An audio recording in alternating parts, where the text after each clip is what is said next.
All right, welcome to World's Cooldown after the last day of play-ins group stage. I am Jat, joined by my casting partner from earlier, Atlas and Spawn, and we just saw Royal Youth start the play-in group stage 0-3, but turn it around to qualify for the second seed. How about that? Yep, bit of a Cinderella story for the Turkish team, and unfortunately, even with a gigantic Brazilian crowd here in the LEC studio, somehow they weren't able to get over the line. Yeah, and the thing is that I actually think the representatives from the CBL were playing at a pretty good level throughout this group play-in stage. They were able to have a couple of good early game performances against Damwon, pick up a win versus the TCL the first time around, but unfortunately, as I was kind of alluding to on day one, the other two teams in this group are just very, very good, clean League of Legends team, and I think that it was a matter of time before, you know, you can only play so many games before standards kind of right themselves, and yeah, I think it was just a really tough group.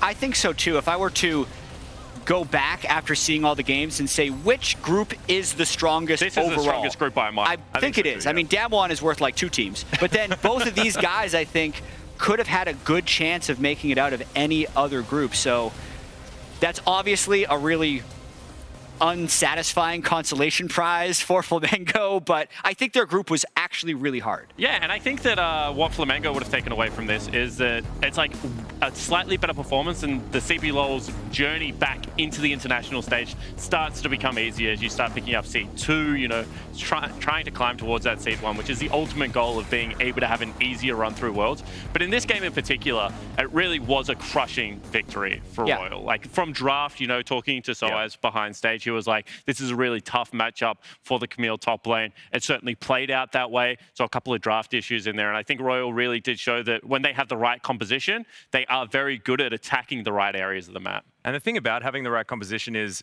yes, like I mean, it's good to have a good comp, right? But you've got to also play to what your strengths are. And I think the thing that I love about Royal is that they have multiple different ways they can win the game. And we saw a split push out of them the first time of asking, and then we see this sort of team fight, crazy global comp work out really well for them as well. So showing that flexibility, I think, is going to mean really good things going into a best of 5. Yeah, and what's funny about all of this is we just played 24 pretty high intensity group stage games, and every group went to seeding. By the end of it, the pool 1s were all the 1 seeds, and the pool 2s are all the 2 seeds. So as we look at the results, what is even the point of the play-ins, Jat? I think that's what we must take away. You have to prove the seeding right. You just got to make sure that it's there.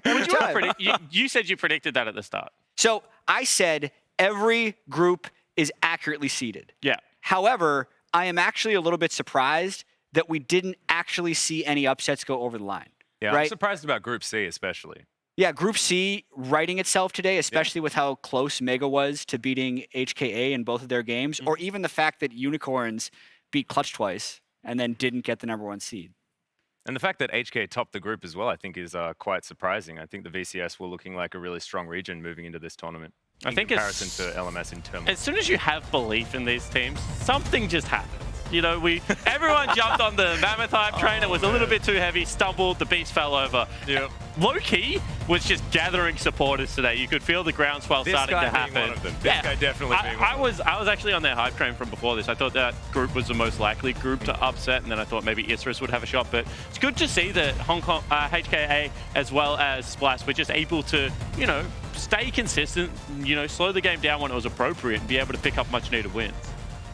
And also, just looking at this right now, the way the draw works, which we're going to have on stage in just a minute or two, is the 1 seed from any group will cross draw into the 2 seeds from any group. I think the thing that jumps out to any of the 2 seeds is they cross their fingers and they say, please do not draw me Damwon Gaming. Max, I know you wanted to make a point about Damwon's coaching staff that hasn't really been brought up yet. Yeah, and so a lot of people have been talking about this this team's incredible young talent and everything like that, and I think that's been proven here. But what hasn't really been spoken about is just Coach Kim and what an incredible force he is. From not only taking Invictus Gaming to the World Championship and taking home the title, but also before that. I mean, this guy came in, found a Longzhou Gaming that was 7th place, and brought them to 1st in 1 split. And then moved to Invictus Gaming, took them to the World Championship, and then took a challenger team from the LCK. Absolutely agree, but I've just been told they're ready to draw. So Okay. not only do they have to go into Damwon, they got to go into Coach Kim, and we're going to find out what matchups are in the knockout stage. Quick shot, take it away.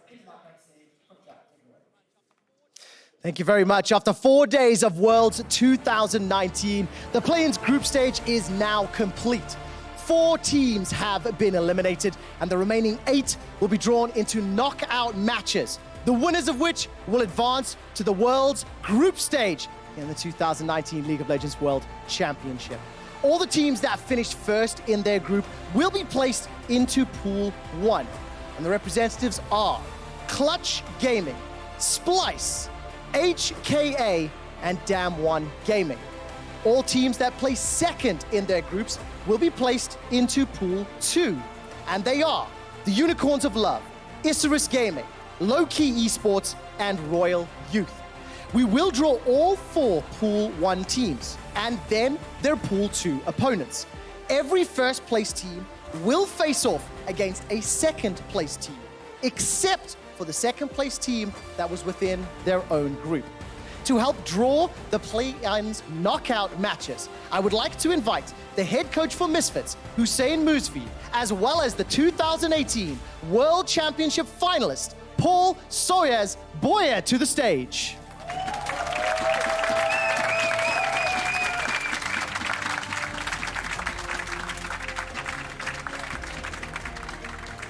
Thank you very much for joining us. To find out what the play-ins knockout matches will be, Soaz, please draw the first team.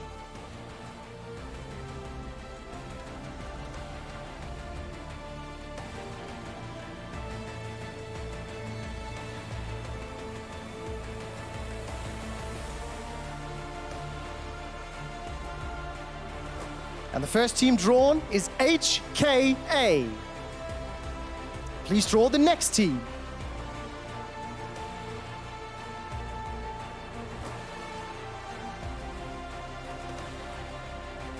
As we have had a ball open up, we will stop down, and a League Ops official will step on stage. Paul, you do not need to worry.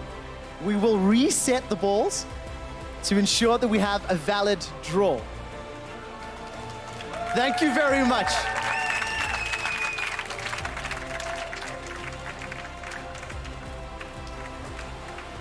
Once we have reset the teams, we'll give them a good mix-up and continue with the draw.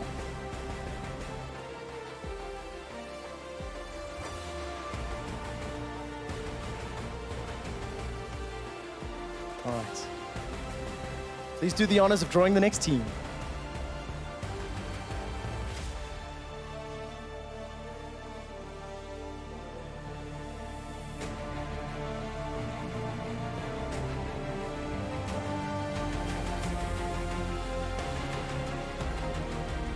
And it is Clutch Gaming. Please draw the next team, Soaz.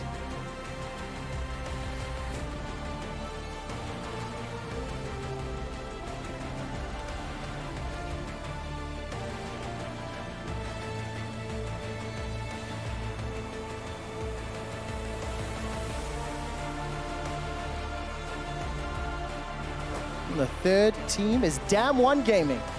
Please draw the final first seed on the play-ins group stage.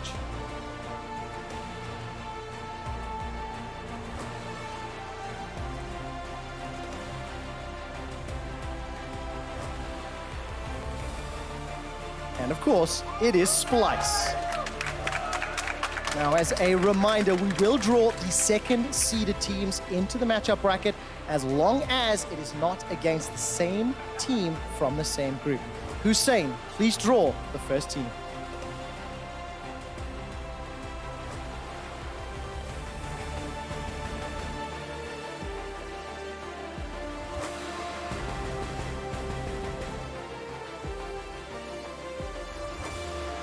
The team drawn is Isurus Gaming. And the matchup is HKA versus Isurus Gaming. Please draw the next team.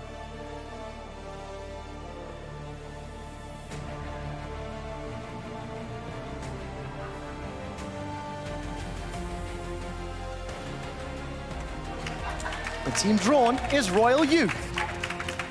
The matchup is Clutch Gaming versus Royal Youth.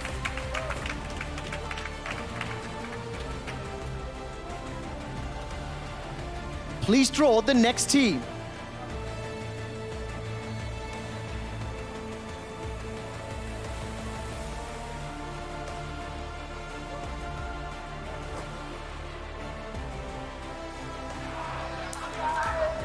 Low Key Esports has been drawn. Damn One Gaming will take on Low Key Esports. Please draw the final team.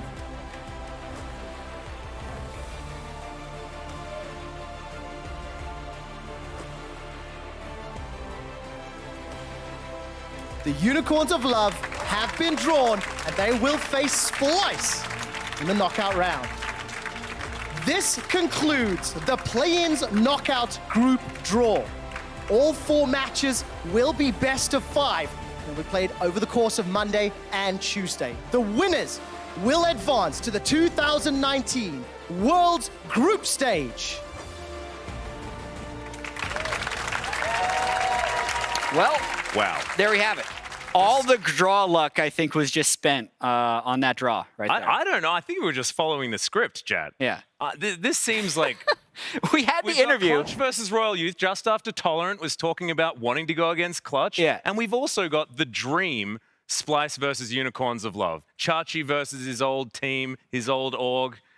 Oh, man. Have you been following spicy. the memes where Reddit decides which team is or isn't European? Yes. That's just the official match right there. The battle, if you will. I mean, I think that really the the HKA group versus Isurus Gaming is also really interesting to me because coming into this, we said HKA is possibly the weakest of all of those first seeds. And then I thought that Isurus Gaming was maybe the strongest of all the second seeds. So I guess that answers my next question because I was going to ask both of you what you think the most likely 2-seed victory would be. Well, I was going to say I have revised my measurement of the second seed. I see. Yeah. I would put Royal Youth or Well at the top of that list. However, I do think that if there is going to be an upset, it will be found in HKA versus Isurus Gaming.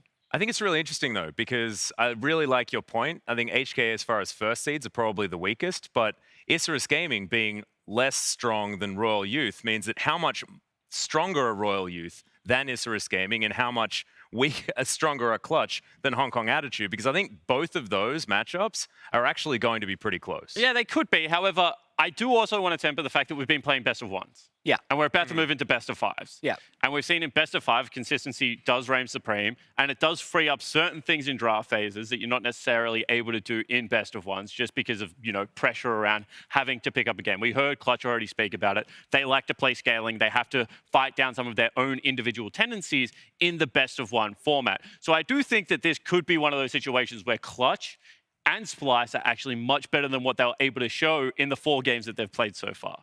I do think that's possible. I also cast my mind back to last year when we had Cloud9 in the best of 5 phase and they almost got reverse swept, right? They actually turned around the reverse sweep in game 5. So I agree with you that the major region teams with potentially more best of 5 experience or more experienced players like Hooney or someone should have like a bit of experience in that ledge. But after what we just saw in the play-in stage with so many upsets, Come on, you don't get to play host. Who are you saying? The biggest upset? Yeah, exactly. I think the most likely upset is HKA versus Isurus Gaming. Okay.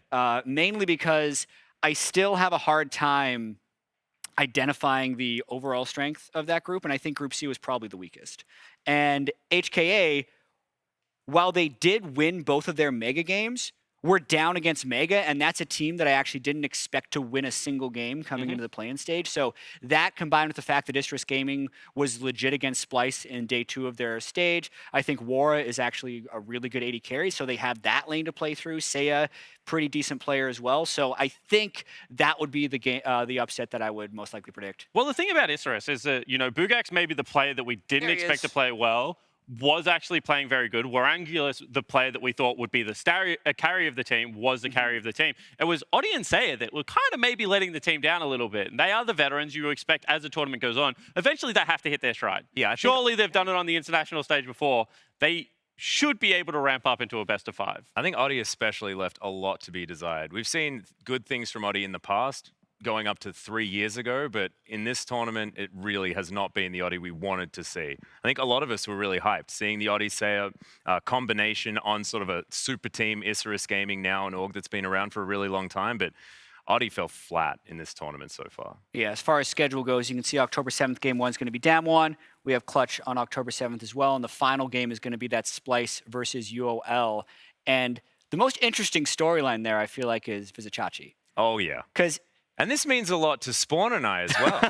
First time that we left Australia to commentate was the promotion tournament, what was it, 2015 spring season, where UOL's Vizicachi... 2014. What had happened? It was in 14, but it was the 2015 promotion. Oh, yeah, 2015 promotion. Jat had watched us commentate in Australia. That was when I first got the Jat follow, Spawn. We then got on... I had to create a Twitter account. Okay. Yes, it's very important to both of you two. I understand.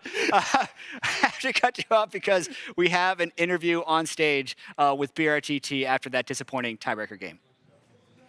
Thank you very much, guys, and thank you, BRTT, for joining me after the game. I'm so sorry things didn't go your way today. I hope you were still proud and happy to be able to play on the big stage once again after such a long time. Thank you.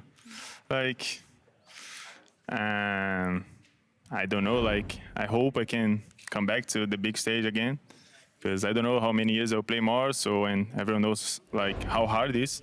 In Brazil, like, there is a lot of good teams at the same level, and I play for so many time, and that's my second time in Worlds, so who knows if I'll come back to Worlds, so I hope so. Yeah, you kept on mentioning that you didn't know if you would come back to Worlds, so you will keep on playing, right? This is not like an anticipated retirement or anything. Yeah, I will keep playing.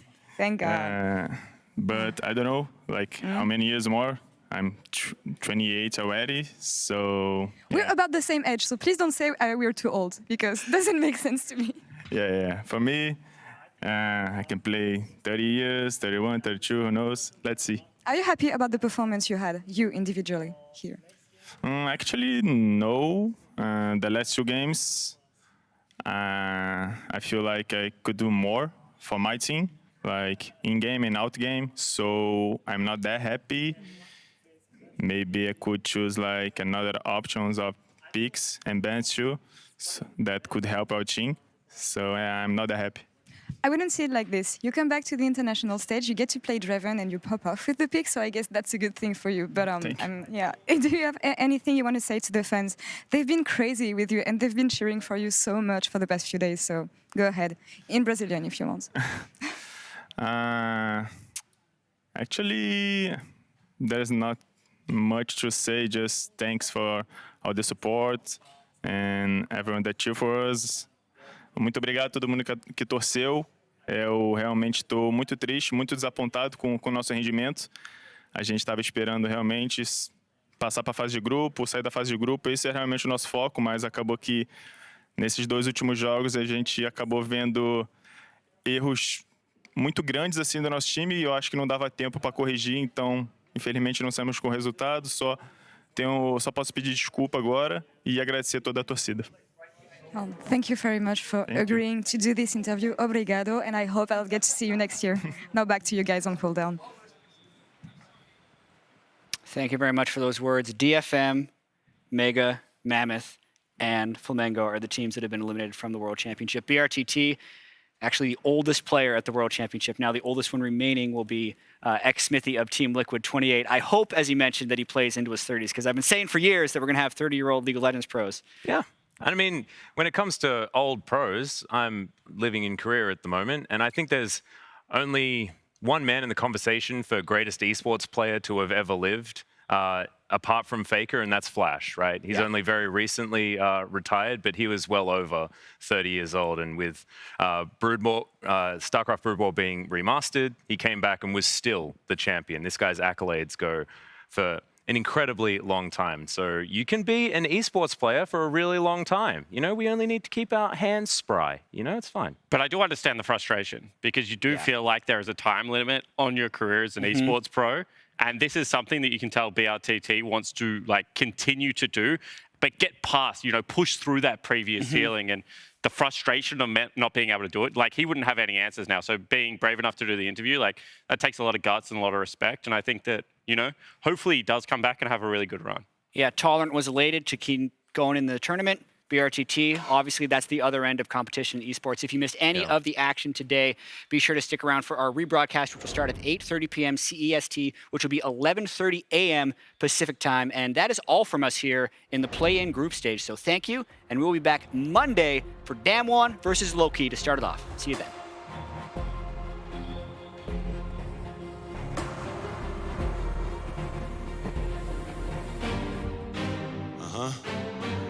Sometimes it's gonna be battles that you need to fight. You can't back down, no. Don't let them stop you, no matter what they do. They go for the engagement. The grand entrance is going to be there. The heroic one, I Tell a Lie, is now Pilot. Finds himself the Featherstorm. No blade collar action's going to happen. And Showmaker diving around the fight. A double kill so far. But I don't know whether it's great when Lloyd is already dead. The taunt is brilliant though. Big Mega Gnar as the Featherstorm going to try and avoid kickback there onto Pop, and Duel is going to go down. HK getting them one after the other. Rocky needs to step forward, steps into Hani. Hani's still gonna be alive, Rocky is fade off, but G4 now stepping in, cannot get anything else done. Celebrity looking for more, the shutdown is there, Daewoo gonna grab one, G4 gonna be in trouble, he's running away, but it's a wipe for Low-Key. They absolutely smashed the fight, the triple. Between these two players who have gone for absolutely no defensive stats, this is just... Oh, the knockback series into the tower! Oh, man! Sivers the only person that matters. Can he win the fight? He can't even get in. In the meantime, they're now trying to pull ahead. Sivers still a touch, but it does not matter. The Camille on the backside is getting so much work done. Trip goes golden, but it will not be enough. He gets taken out in the end, and now the fight is turning against Flamengo. BRTT is caught out on his lonesome, goes into the GA, and that is going to do it. One more to go. One more to go, guys. Oh no, gold card hits. Confirms, goes in, Goku gonna try to flash backwards. Now the snare lacks under the tower, Closer gonna be in trouble, but still taken out. He got him! And Royal, from start to finish, dominate in the tiebreaker. They will take down Flamengo, they will shut down the CB Law, and the TCL will move on to the bracket stage of the play-ins 2019 World Championship.